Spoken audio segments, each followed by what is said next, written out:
Hello hi good morning everyone, welcome to yet another session on English Winglish. And आज हम बात करने वाले हैं एक ऐसे रिक्रूटमेंट के बारे में जिसके ऊपर शायद आपको इंतजार था कि नहीं था, पता नहीं, because everybody is waiting for KVS NVS. But यहाँ पे आपका जो खाता है वो बिल्कुल खुल गया है ईएमआरएस के रिक्रूटमेंट देखने के बाद। बट बड़े र्यूमर्स यहाँ पर चल रहे हैं, specially in the domains of TGT and PGT. बहुत जगह पे एक मिसकंसेप्शन ड्रॉ किया जा रहा है कि इस स्टेज में इंटरव्यू भी रिक्वायर्ड है, इंटरव्यू भी होगा। तो बच्चे ये बात कर रहे हैं कि अब हमें 3 स्टेजेस देनी पड़ेगी, मतलब नया पैटर्न ये यहाँ लेकर आए हैं, टीयर 1 टीयर 2। बट टीयर 3 कब से यहाँ पर आया है? इंटरव्यू की पोस्ट आपको टीजीटी पीजीटी के लिए देखने को मिलती है या प्रिंसिपल के लिए देखने को मिलती है, ये हम यहाँ पे बात करने वाले हैं। और उससे भी और एक और अपडेट जो बीएड को लेके काफी एक और अलग आपको मिसअंडरस्टैंडिंग क्रिएट हो रखी है, तो वो भी मैं क्लियर कर देती हूँ इस सेशन के through. So make sure that you are there till the end and session को आप लाइक एंड शेयर कर सकते हैं। ऐसे और अपडेट्स के लिए आप इंग्लिश को सब्सक्राइब कर सकते हैं। मेरी कोशिश रहती है जितने भी जॉब रिलेटेड अपडेट्स हो जिनका सिलेबस ऑलमोस्ट सिमिलर है, B it your UGC net set AP PhD में आपको एंट्री लेनी है, कॉल फॉर पेपर्स देखने हैं, पीएचडी में हेल्प हो जाए तो फेलोशिप्स के बारे में पता करना है, वो सारी चीज़ें एक्यूमुलेट करके मैं आपको यहाँ पे दे रही हूँ। ठीक है, यहाँ पे अब फटाफट से चलते हैं ईएमआरएस की ये रिक्रूटमेंट के ऊपर। और मैं सिर्फ थोड़ा सा मैं आज यहाँ पे स्पेशली फोकस रखना चाहती हूँ टीजीटी के ऊपर। ठीक है, सबसे पहले ये नोटिस रिलीज हुआ था 7000 प्लस वैकेंसी के साथ। आप देख सकते हो टीजीटी और पीजीटी में ही सबसे ज्यादा अमाउंट ऑफ नंबर आपको यहाँ देखने को मिलता है। अब बारी आती है यहाँ पे टीजीटी में इंग्लिश को लेके। इंग्लिश में टोटल है 395, बाकी सब्जेक्ट्स के लिए भी आप देख सकते हैं। ठीक है, इसके बाद इसका पैटर्न क्या है, इसके रिक्वायरमेंट्स क्या है, मेरे साथ एक बार देख लो। यहाँ पे ये बहुत साफ साफ शब्दों में लिख रखे हैं, टीजीटी में आपका जो है एक प्रिलिमिनरी क्वालिफिकेशन एग्जामिनेशन होगा। इसको हम नाम दे देते हैं कि ये हमारा टीयर 1 है। This is your entry level test. जिस तरीके से एक स्क्रीनिंग टेस्ट होता है, इसको मैं नाम दे देती हूँ कि ये हमारा एक तरीके से स्क्रीनिंग टेस्ट है, which is totally objective, OMR mode पे है, टोटली ऑब्जेक्टिव है, डिस्क्रिप्टिव का यहाँ पे कोई नाटक नहीं है। और यहाँ पे आपको इन्होंने यूनिट सिलेबस भी दे दिया कि ये पार्ट में से इतने इतने क्वेश्चंस पूछे जाएंगे, इतने इतने मार्क्स के ये क्वेश्चंस यहाँ पे रहेंगे। पेपर आपका 2.5 घंटे का यहाँ पे रहने वाला है। पर एक और चीज, 100 नंबर का पेपर एक तरफ, 30 नंबर एक तरफ। 30 नंबर यहाँ पे होंगे लैंग्वेज कॉम्पिटेंसी के। तो ये बोलते हैं कि लैंग्वेज कॉम्पिटेंसी आपकी जनरल इंग्लिश, हिंदी और आपकी रीजनल लैंग्वेज होगी, जिसमें से इंग्लिश हिंदी इनमें से 10-10 जो है आपसे मार्क्स के क्वेश्चंस पूछे जाएंगे। सो दिस मार्क और this part is qualifying in nature only with minimum 40% marks in aggregate.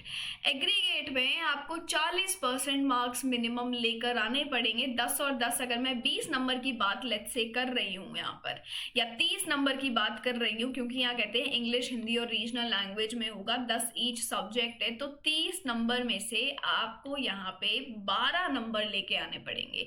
30 का 40% जब आप करेंगे तो 12 नंबर मिनिमम आपको लेके आने हैं। अगर आप ये क्वालिफाइंग नंबर पार्ट 6 में नहीं लेकर आते, आपको इवैल्यूएट नहीं किया जाएगा पार्ट 1 से पार्ट 5 का। तो कहने का मतलब है वो 100 नंबर से ज्यादा आपके लिए ये 30 नंबर अभी बन जाएंगे। अगर आप ये 30 नंबर में मिनिमम क्वालिफिकेशन ले लेते हैं, मिनिमम एलिजिबिलिटी यहाँ पे गेन कर लेते हैं, तो फिर आपके लिए ये वैलिड हो जाएगा पार्ट 1 टू पार्ट 5।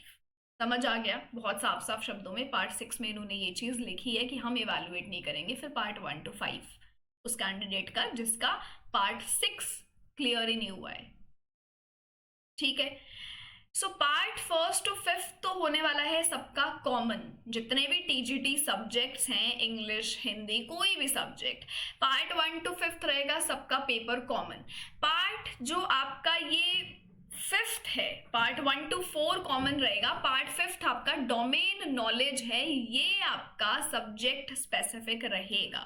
ये आपको एक और चीज ध्यान में रखनी है। दो बातें हमने यहाँ पे पढ़ी, एक तो पार्ट 6 आपका मिनिमम है, क्लियर किया तो पार्ट 1 to 5 में इवैल्यूएशन होगा। पार्ट 1 to 4 सबका कॉमन है, general reasoning, ICT, teaching aptitude, ये 3 यूनिट्स तो आप पेपर 1 यूजीसी नेट में भी करते हैं। और पार्ट फिफ्थ डोमेन नॉलेज लिखा भी हुआ है, सब्जेक्ट नॉलेज। इतनी चीजें ये आपको ध्यान में रखनी है। अब ये था प्रिलिमिनरी। बहुत बच्चे पेपर दे रहे हैं, यहां से वो भीड़ निकल जाएगी, शॉर्टलिस्टेड बच्चे होंगे, और वो शॉर्टलिस्टेड बच्चे, जो शॉर्टलिस्टेड बच्चे हैं on the basis of the performance of tier 1, वो यहाँ पे जाएंगे फिर टीयर 2 पे।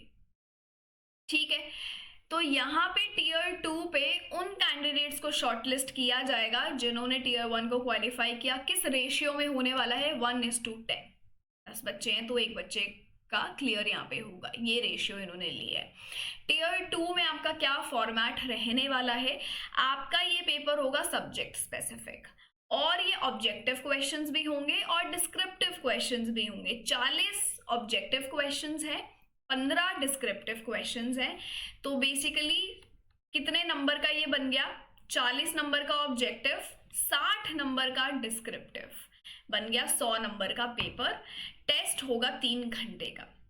अब यहाँ पे जो आपका एक र्यूमर चलता है कि इंटरव्यू के लिए भी आपको यहाँ पे आना पड़ेगा, तो भैया कहीं नहीं लिखा हुआ पार्ट 3 इंटरव्यू की स्टेज टीयर 3 कहीं मेंशन नहीं कर रखा है। साफ साफ इन्होंने लिखा है merit list for the post of TGT will be prepared on the basis of the performance in the tier 2 examination only. इतना इंग्लिश तो हम सबको आता है, जितने चैनल्स यूट्यूब पर बने हैं उन सबको इतनी इंग्लिश आती है कि हम ये वर्ड जरूर देख ले। सबको वीडियो बनाने की जल्दी रहती है और मेजर चंक हम मिस कर देते हैं, बच्चे यहाँ पे गुमराह हो जाते हैं, और at the end of the day आधे तो पेपर नहीं देंगे। कितना लंबा प्रोसेस है, ये है वो है, इंटरव्यू तक जाना पड़ेगा।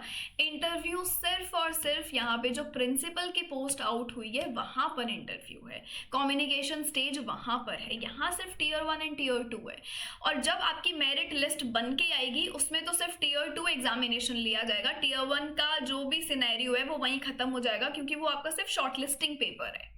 समझ गए इतनी चीज? अब बारी आती है आपकी बीएड को लेकर, तो अच्छे से यहाँ पे एक बार सुनना। सबसे पहले तो टीजीटी को लेकर इन्होंने एज लिमिट की बात करी है कि you should not be more than your age should not exceed 35 years. ठीक है, एज रिलैक्सेशन मिलता है बाकी कैटेगरीज को। अगर आप ईएमआरएस के एम्प्लॉय रह चुके हैं तो आपको 55 ईयर्स तक ये चीज वैलिड है, मतलब 55 साल के अगर आप हैं तो आप अप्लाई कर सकते हैं अप टू 55। उसके बाद बारी आती है, ये बोलते हैं कि या तो आपके पास 4 साल का इंटीग्रेटेड ग्रेजुएशन डिग्री कोर्स हो, एटलीस्ट 50% आपने इंडिविजुअली और एग्रीगेट दोनों में ले रखे हो, या फिर आपके पास अपना बैचलर्स डिग्री हो with at least 50% in all the subjects and also in aggregate, और आपके पास अपना यहाँ पे पोस्ट ग्रेजुएशन हो उसी सब्जेक्ट के अंदर, प्लस आपने यहाँ पे बीएड एमएड भी कर रखा हो। फिर ये बोलते हैं कि बीएड डिग्री तो हमें चाहिए भैया एटलीस्ट 50%, या तो आपने एनसीटी ऑर्गेनाइज्ड इंस्टीट्यूशन से बीएड कर रखा हो या आपने 3 साल का इंटीग्रेटेड कर रखा हो। फिर ये बोलते हैं हमें एक और पेपर भी आपका चाहिए जो कि है सीटेट पेपर 2। सीटेट पेपर 2 की भी यहाँ पे बात करी गई है। So basically you need to have your honours degree, then your BEd and then your CTET paper. ये 3 चीजें हैं जो आपके पास होनी चाहिए बेसिक। अब उसके बाद ये बोलते हैं कि 4 year integrated graduation degree course और उसमें अगर बीएड कंपोनेंट है तो फिर ऑप्शन नंबर बी जो है वो नेसेसरी नहीं है, बट 50% मार्क इंडिविजुअली एग्रीगेट होना चाहिए। ठीक है, उसके बाद बारी आती है जहां पे इन्होंने ये एलिमेंट लिखा है। अब इस एलिमेंट में अच्छे से पढ़ना, ये क्या कहते हैं। जब लैंग्वेज कोर्सेज की बात आती है तो हमारे पास इलेक्टिव पोस्ट इलेक्टिव सब्जेक्ट्स भी रहते हैं। इंग्लिश में ये बोलते हैं कि आपने इंग्लिश पढ़ रखा होना चाहिए अपनी अंडर ग्रेजुएशन के 3 साल में, या तो एज अ मेन सब्जेक्ट या फिर एज एन इलेक्टिव सब्जेक्ट। आपने इंग्लिश बेसिकली पढ़ा होना चाहिए, या तो वो आपका इलेक्टिव हो सकता है या वो आपका मेन हो सकता है। रिक्वायरमेंट क्या है कि आपने वो अपने 3 साल ग्रेजुएशन में पढ़ा हुआ हो। Similarly for Hindi post as well, ये आपको यहाँ पे ध्यान में रखना है। एंड स्पेशली मैं टारगेट कर रही हूँ इंग्लिश ऑडियंस को, लैंग्वेज ऑडियंस को, हिंदी ऑडियंस को, क्योंकि बहुत एक मेजर कंफ्यूजन चल रहा था इंटरव्यू को लेके, बीएड को लेके। फिर अच्छा हम इंग्लिश मेन सब्जेक्ट होना चाहिए या अगर इलेक्टिव में ले रखा था 3 साल तो हम वैलिड है कि नहीं। आई होप कि ये सारी चीज़ें आपको यहाँ पे समझ आ गई होंगी। If yes then let's move forward. TGT का जो ये सिलेबस है, ये सिलेबस आपका टीयर 2 का है, जब आप टीयर 1 को क्वालिफाई करके आगे बढ़ जाएंगे।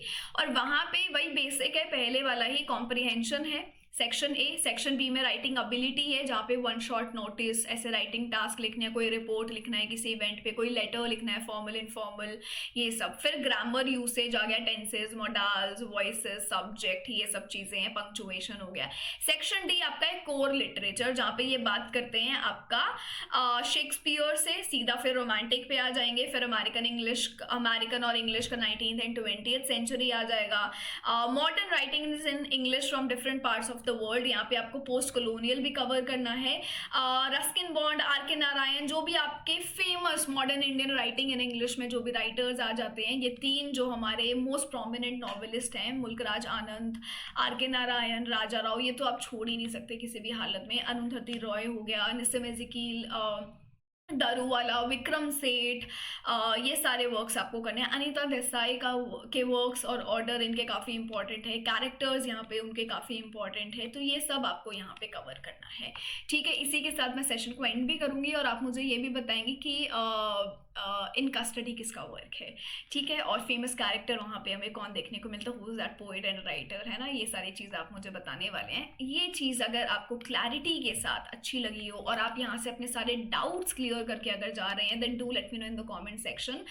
This channel is not meant for giving you the quicker updates, और वो भी गलत तरीके से। कोशिश करी जाती है कि पूरी PDF पहले पढ़ के और फिर ही अपडेट्स आपको दिए जाएं। एक सेशन मैंने ऑलरेडी बना दिया था जबकि, but I felt that few things should be clear. जब मैंने काफ़ी चीज़ें और नैरेटिव्स सुने और बच्चे बहुत कंफ्यूज थे इधर उधर से सुनकर, तो मैंने वो चीज़ आई होप कि आपकी क्लियर कर दी हो। सो यस, इंग्लिश के लिए आप मुझे ज्वाइन कर सकते हैं। हर शाम 5 बजे मैं JRF अड्डा के प्लेटफॉर्म पे इंग्लिश की क्लासेस भी लेती हूँ। और अगर आप TGT, PGT इन एग्जाम्स में अपीयर कर रहे हैं, UGC नेट आप पढ़ना चाहते हैं, कोई सेट और AP एग्जाम्स में आप आना चाहते हैं, तो आप मुझे शाम 5 बजे ज़रूर मिल सकते हैं। हर इंडिविजुअल राइटर्स और क्वेश्चंस मैं बहुत यहाँ पे प्रैक्टिस कराती हूँ।